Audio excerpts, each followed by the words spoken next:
Once again, a very warm welcome of all the students on SSD online classes. तो आज हम पढ़ने वाले हैं नंबर सिस्टम। तो सबसे पहले मैं आपको एक ब्रीफ ओवरव्यू देना चाहूँगा कि आप इस चैप्टर में क्या क्या पढ़ने वाले हैं।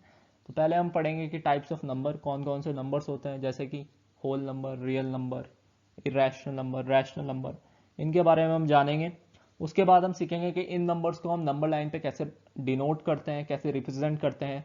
Then we are going to see the decimal representation of real numbers, okay, and then we are going to at last see the identities, and this much only we are going to discuss in this chapter.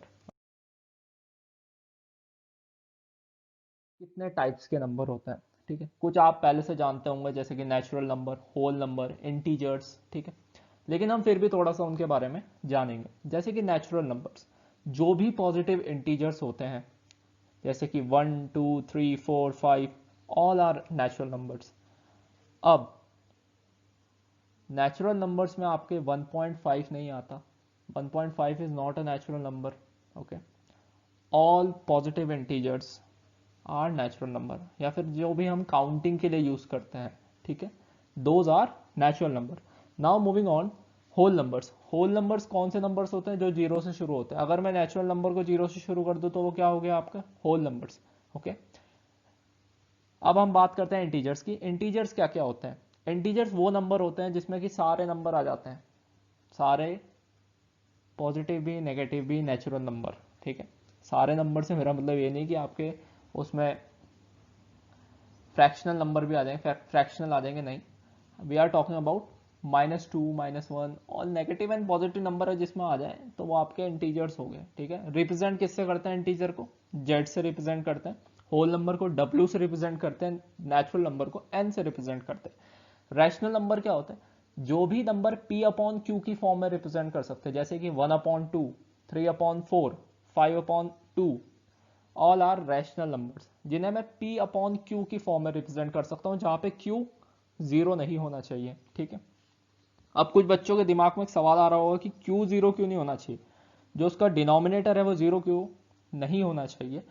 वो इसलिए zero नहीं होना चाहिए, अगर आपका denominator zero हुआ, जैसे कि 5/0, आपको इसकी वैल्यू पता है?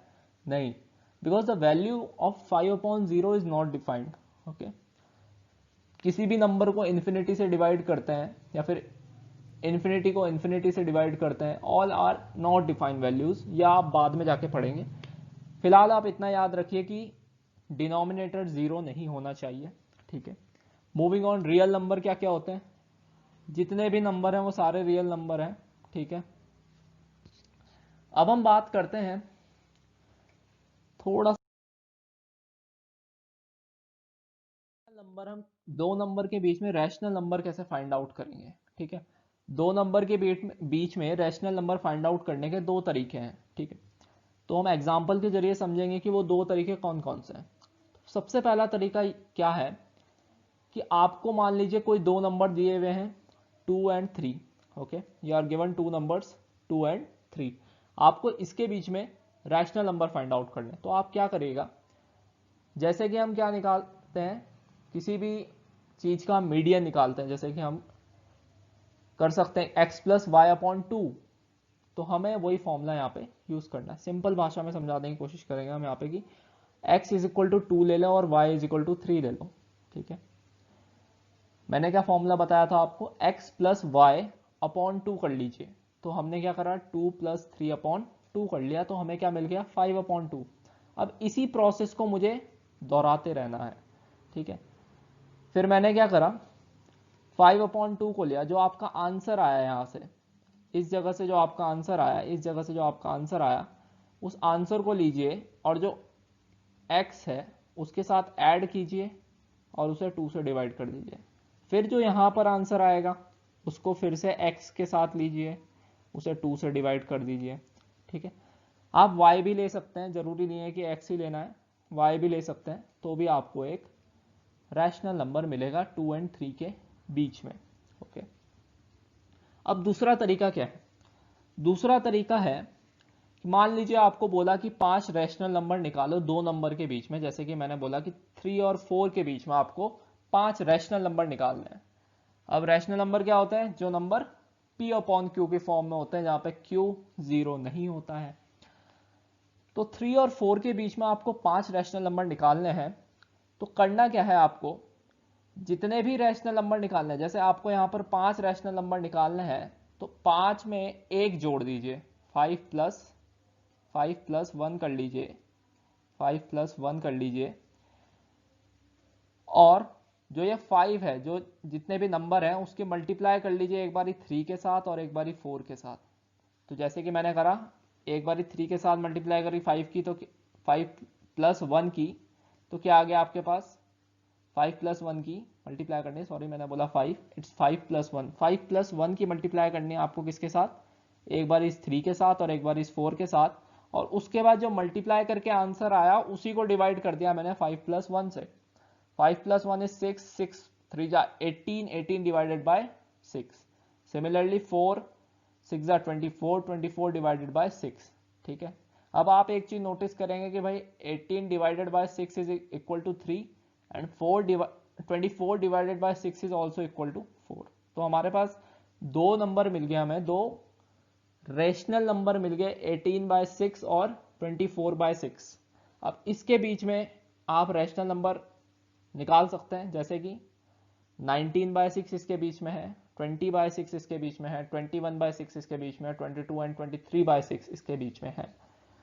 ठीक है, एक और एग्जांपल से मैं आपको थोड़ा सा और इलैबोरेट करता हूँ, कुछ बच्चे कंफ्यूज हो गए होंगे इस चीज में कि ये हुआ क्या, तो इसको हम दोबारा से समझते हैं। ठीक है, 7 रैशनल नंबर हमें निकालने हैं 4 और 6 के बीच में, 7 रैशनल नंबर निकालने हैं 4 और 6 के बीच में। तो मैं किससे मल्टीप्लाई करूंगा 4 और 6 की, 7 प्लस 1 से, और डिवाइड कर दूंगा उसी को किससे, 7 प्लस 1 से, जैसे कि मैंने करा।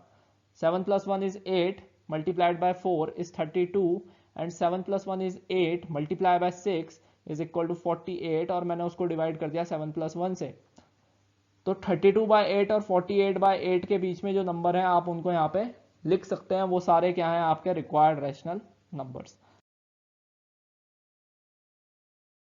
अब आपके पास ही कुछ क्वेश्चंस आ जाते हैं जो आपको खुद ट्राई करने होंगे, जिससे कि आपकी प्रैक्टिस हो, because maths is a subject of practice.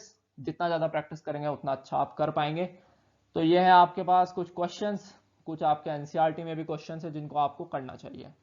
अब हम आगे पढ़ने वाले हैं इररेशनल नंबर। रैशनल नंबर की जस्ट अपोजिट होता है आपका इररेशनल नंबर।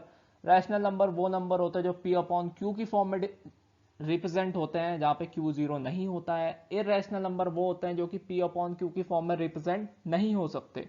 ठीक है, एग्जाम्पल क्या है इररेशनल नंबर के, √2, √3, pi, all are example of irrational number. Okay, now आप कुछ बच्चे ऐसा बोल देंगे कि 22/7 हम पाई की जगह यूज करते हैं। ओके, लेकिन पाई इज एक्चुअली, अगर आप कैलकुलेट करेंगे पाई की वैल्यू, तो होती है आपकी 3.144 and going on so on so on so on. ठीक है, इसका एक प्रूफ आता है, इररेशनल नंबर को प्रूफ करना आता है, वो आपके क्लास 10th में है, जो आप आगे जाके पढ़ेंगे, तो अभी हम उस पर ज्यादा फोकस नहीं करेंगे। ठीक है, तो कंफ्यूज नहीं होना है एक जगह पे। एक जगह मैं आपको यहाँ पे पॉइंट आउट करना चाहूंगा कि √4, √9 जो कि स्क्वायर रूट होते हैं, ठीक है, square root of any number is not a irrational number. जैसे कि 4 ± 2 होता है, 9 का जो स्क्वायर रूट होता है वो ±3 होता है, तो वो इररेशनल नंबर में नहीं आते हैं। ठीक है, क्योंकि हम 2 को या ±2 को, जो भी है +2 है या -2 है, मैं उसे P अपॉन Q की फॉर्म में रिप्रेजेंट कर सकता हूं। ठीक है, तो सिंपल सी डेफिनेशन है कि याद रखिए इररेशनल नंबर की, जो नंबर P अपॉन Q की फॉर्म में रिप्रेजेंट नहीं हो सकते वो इररेशनल नंबर कहलाते हैं। अब हम आगे पढ़ने वाले हैं, इसके बाद हमारा एक टॉपिक होगा इन इररेशनल नंबर को हम नंबर लाइन पे कैसे रिप्रेजेंट करते हैं, ये हमारा आगे का टॉपिक होगा। इसके नेक्स्ट पार्ट में, इस वीडियो के नेक्स्ट पार्ट में आपको ये एक्सप्लेन करूंगा कि इररेशनल नंबर को हम नंबर लाइन पे कैसे रिप्रेजेंट करते हैं। सो फिलहाल के लिए आप करिए एक्सरसाइज 1.1 ऑफ एनसीईआरटी, कुछ एग्जांपल्स, जो क्वेश्चंस आपको दिए गए हैं उन्हें ट्राई करिए एक बारी। अगर आपका कोई भी डाउट होता है तो आप मुझे मैसेज कर सकते हैं, यूट्यूब पे कमेंट कर सकते हैं। So do share, like, subscribe on YouTube, and अगर आपके कोई डाउट है तो आप मुझे व्हाट्सएप पे कांटेक्ट कर सकते हैं। So God bless you all and thank you very much.